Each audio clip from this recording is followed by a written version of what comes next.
আজকে যে বিষয়টার উপর কথা বলতে বসেছি সেই বিষয়টা এখন মানে সরগরম। ভারতের মাটিও যেমন সরগরম, পশ্চিমবঙ্গের মাটি বেশি সরগরম সেই বিষয়টা নিয়ে। আশা করি সকলে বুঝতে পারছেন কোন বিষয়টা নিয়ে কথা বলবো। হ্যাঁ, আমি সংশোধিত ওয়াকফ আইন যে বিল, যেটি অ্যাক্ট বা আইনে পরিণত হয়েছে 2025 সালের 3 এপ্রিল এবং 5 এপ্রিল রাষ্ট্রপতি তাতে সইও করে দিয়েছেন। তো তাহলে জিনিসটা আইনে পরিণত হয়ে গেছে। প্রশ্ন যে এই ওয়াকফ আইনটা কী এবং তাতে কি সংশোধন আনা হয়েছে, এবং সবচেয়ে বড় এখন যেটা প্রশ্ন উঠে আসছে বিভিন্ন মহল থেকে, রাজনৈতিক মহল থেকে বিশেষ করে, এবং সংখ্যালঘু সম্প্রদায়ের একটা অংশের থেকে, যে সংবিধান সংশোধন না করে এত বড় একটা আইন, যেটা তারা মনে করছেন যে সংখ্যালঘু সম্প্রদায়ের ধর্মীয় ভাবাবেগকে আঘাত করেছে, সেটা করা যায় কি না। মানে মূল প্রশ্ন যেটা, সেটা হচ্ছে যে সংবিধান সংশোধন না করে এই যে বিলটা, সেটা কিভাবে আইনে পরিণত হতে পারে, এই সম্পর্কে কিছু কথা নিয়েই আজকের এই ভিডিওটা করব। তার আগে বলে নিই, welcome back to my channel world of দোলায় সকল দর্শক বন্ধুকে স্বাগত জানাই। আশা করি সকলে ভালো আছেন, আর যতটা সুস্থ থাকা সম্ভব নিশ্চয়ই সকলে সুস্থ আছেন। কারণ আমাদের চারপাশে যা ঘটছে, সামাজিক যে জনবিন্যাসে পরিবর্তন হচ্ছে আমাদের বিভিন্ন জেলায় আমরা দেখতে পাচ্ছি, তো সেটা অনেক ক্ষেত্রেই আমাদের খুব কি বলবো, ডিস্টার্বিং।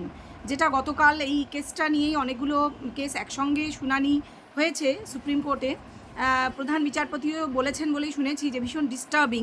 তো সাধারণ একজন নাগরিক হিসেবে আমার কাছেও এটা খুব ডিস্টার্বিং মনে হচ্ছে যে আমাদেরই ভাই বোনেরা বিশেষ একটি সম্প্রদায়ের উপর আঘাত হচ্ছে, এবং আমাদের ভাই বোনেরা খুব কষ্টে আছেন আমরা দেখছি।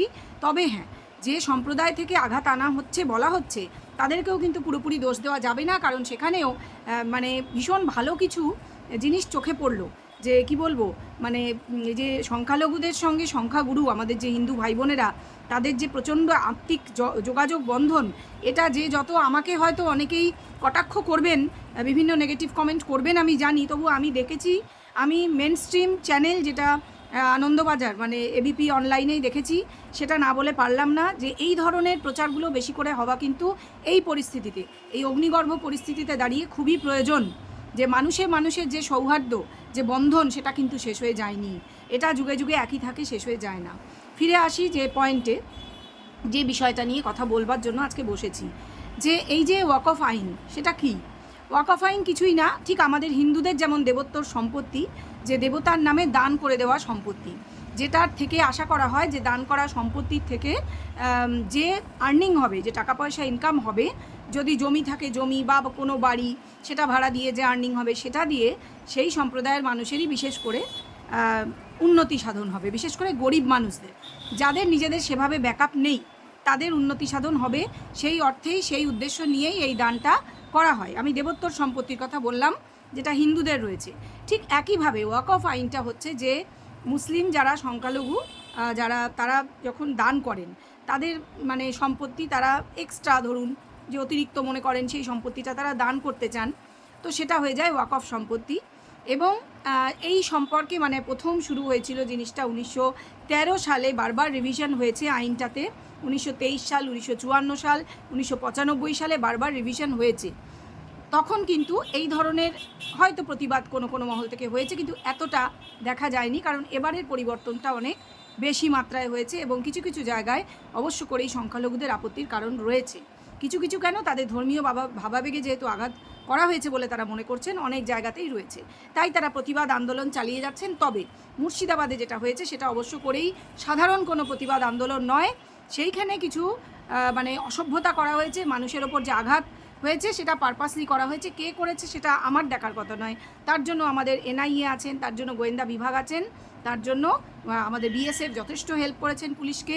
পুলিশ হয়তো প্রথমটায় বুঝেছে কি বুঝিনি, আমরা কেউই বুঝতে পারিনি যে কি হচ্ছে, তবে তাদের কাছে ইন্টেলিজেন্স খবর থাকা উচিত ছিল, আমি জানি না, হয়তো ফেল করেছে ইন্টেলিজেন্স। পরবর্তীকালে বিএসএফ যথেষ্ট সামলে নিয়েছে, এবং পরে সিআইএসএফও নেমেছে, এবং আপাতত পরিস্থিতি শান্ত।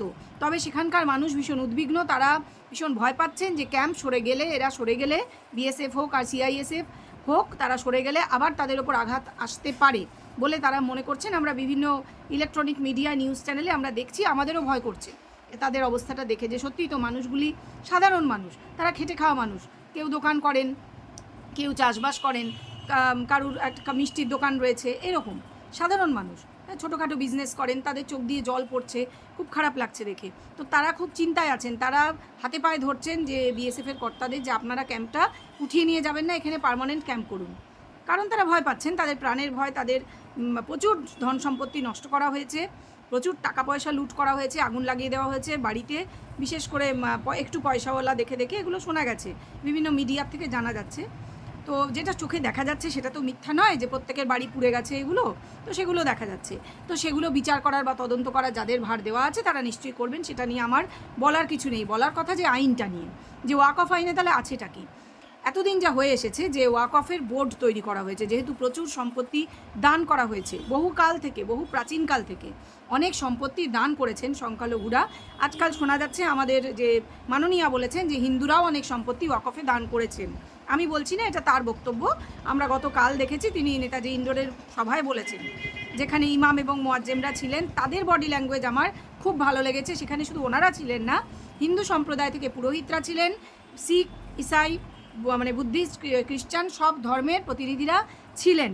জিনিসটা ভালো লেগেছে। তবে বাকি অনেক কিছু আছে যেটা রাজনৈতিক কিছু কথাবার্তা, সেগুলো ওনাদেরও ভালো লাগেনি, আমারও ভালো লাগেনি, এবং বোঝা গেছে সেগুলো রাজনৈতিক কথাবার্তা। যেমন 1 বছর আপনারা অপেক্ষা করুন, দিল্লি গিয়ে আন্দোলন করুন ইত্যাদি, সেটা তারা বুঝে নিয়েছেন, তারা তাদের মতন করে বলেছেন যে সেগুলো তারা মানবেন না, তারা অবশ্যই আন্দোলন করবেন। তবে হ্যাঁ, তাদের এটা বডি ল্যাঙ্গুয়েজ আমার খুব ভালো লেগেছে যে তারা কিন্তু শান্তির পক্ষে। প্রত্যেকে একটাই কথা বলেছেন যে অশান্তি আমরা কেউ চাই না, আমরা হিন্দুদের সঙ্গে প্রত্যেকের সাথে মিলে মিশে এক জায়গায় যেমন ছিলাম, পশ্চিমবঙ্গের মাটি যেমন শান্ত ছিল, আমরা শান্তভাবেই থাকতে চাই, কিন্তু আইনটার আমরা বিরোধী, এই আইন লাগু করতে আমরা দেব না, আমরা প্রতিবাদ আন্দোলন চালিয়ে যাব নিজের মতন করে, যেটা আমার ভীষণই পজিটিভ মনে হয়েছে। কারণ কোনো একটা আইন আসবে, বিশেষ করে ধর্মীয় ভাবাবেগ সম্পর্কীয় আইন, আর তার প্রতিবাদ থাকবে না, এটা তো আমাদের মতন বিভিন্ন ধর্মাবলম্বী দেশে, ভারতবর্ষের মতন দেশে খুবই আশ্চর্য। সেটা হওয়াটাই স্বাভাবিক। যে কোনো রাজনীতি সচেতন, ধর্ম সচেতন মানুষ সেটা করবেনই, সেটায় বাধা দেওয়ার কোনো প্রশ্নও নেই, যেহেতু এটা সেকুলার কান্ট্রি।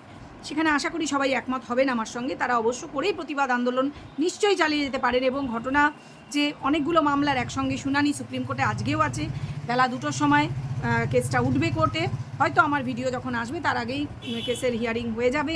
আমি জানি না সেখানে কি পরিস্থিতি তৈরি হবে, তবে কিছু জিনিস যেখানে স্থগিতাদেশ আনার পক্ষে যারা মামলা করেছেন তাদের যে অ্যাডভোকেটরা স্থগিতাদেশ দেওয়ার জন্য বলেছেন, সেটা একটু বলে দিই যে কোন কোন ক্ষেত্রে স্থগিতাদেশ আসতে পারে। মূলত 3টি ক্ষেত্রে স্থগিতাদেশ আসার সম্ভাবনা রয়েছে।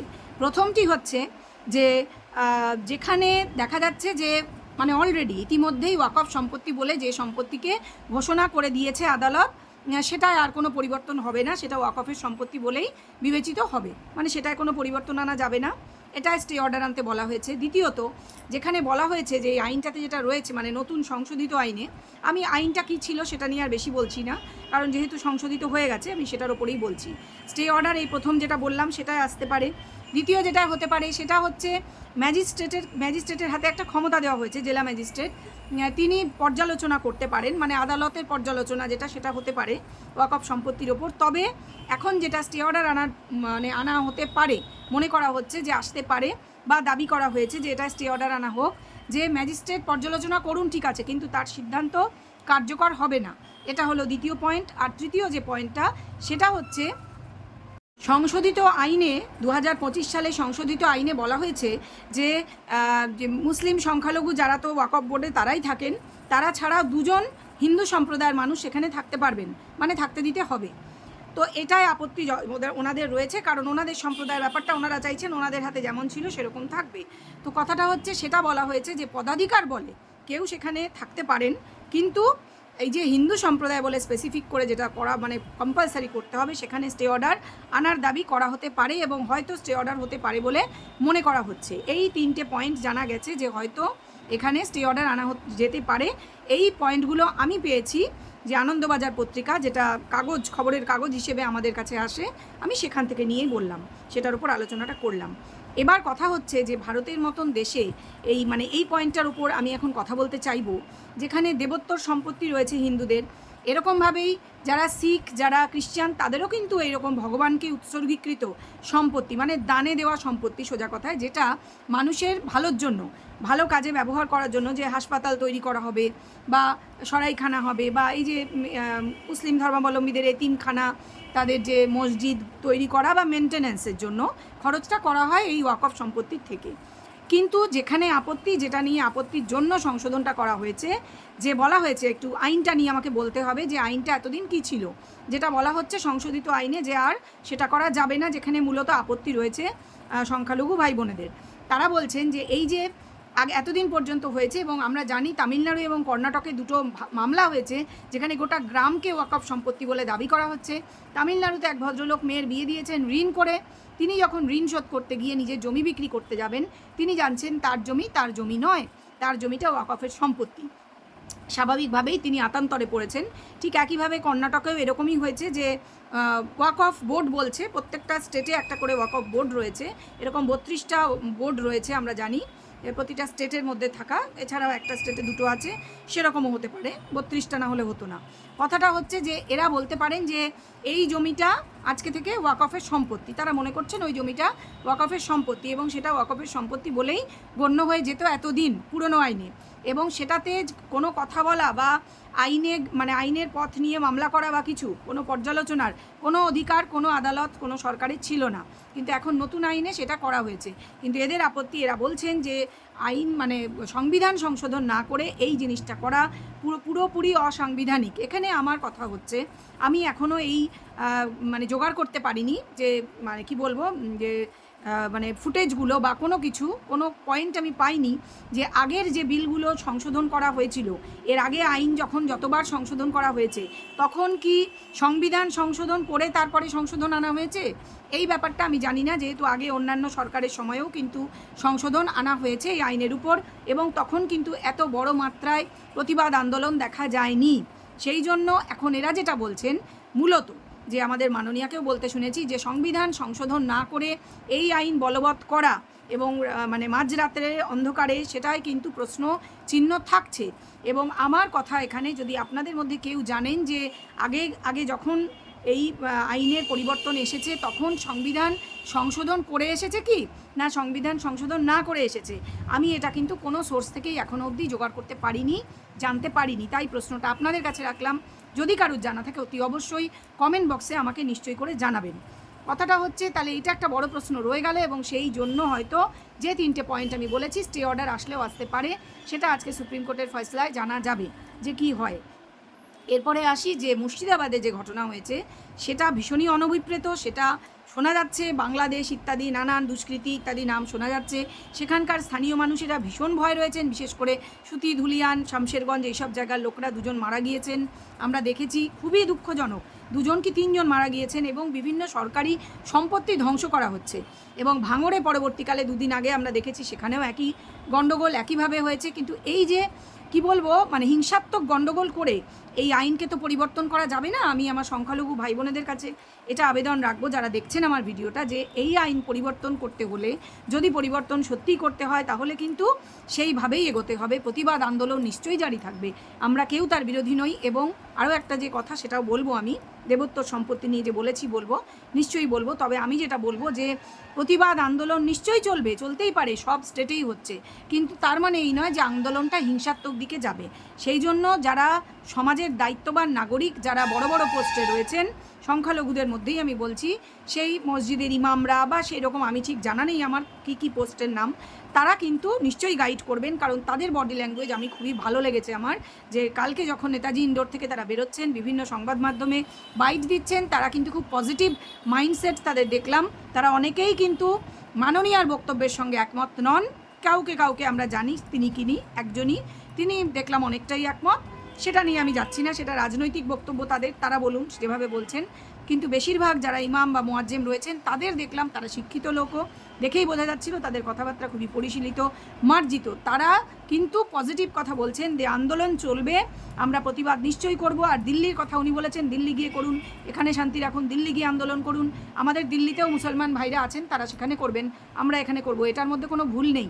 কিন্তু আন্দোলন যেন কোনো হিংসাত্মক দিকে না যায়, হিংসাত্মক হওয়াটা আমাদের কিন্তু মানে এটা কিন্তু সবার এগেনস্টেই যাবে। সেজন্য তারা যে এটা বুঝেছেন এটা আমার ভীষণ ভালো লেগেছে। কারণ সত্যিই আমরা কিন্তু সবাই মিলেমিশে থাকি সমাজে। আমরা এই তো আমারই প্রচুর স্টুডেন্ট আছে যারা মুসলিম, এবং তাদের সঙ্গে আমাদের যাতায়াত, খাওয়া দাওয়া সবই আছে। তাদের বাড়িতেও আমাদের নিমন্ত্রণ হয়, আমাদের বাড়িতেও তাদের নিমন্ত্রণ হয়। মানে এতটা ভালো সম্পর্ক, এবং আমি জানি এটা মানে সমাজের প্রত্যেকের মধ্যেই রয়েছে।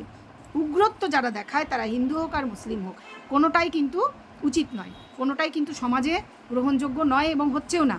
তাদের এই ভালো বডি ল্যাঙ্গুয়েজটা আমার ভীষণ ভালো লেগেছে।